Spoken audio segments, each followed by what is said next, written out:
Diesel वाला गड़िया जाई के है देवा घर नगरिया खोलवा दी राजा डीजल वाला गड़िया।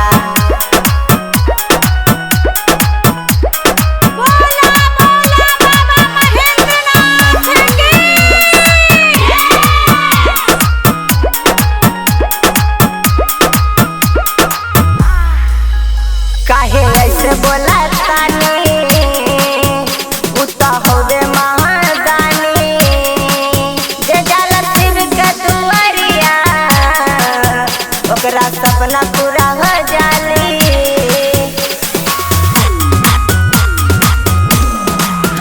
काहे ऐसे बोला तानी उता होवे महादानी जे जाला शिव के दुआरिया ओकरा सपना पूरा हो जाली।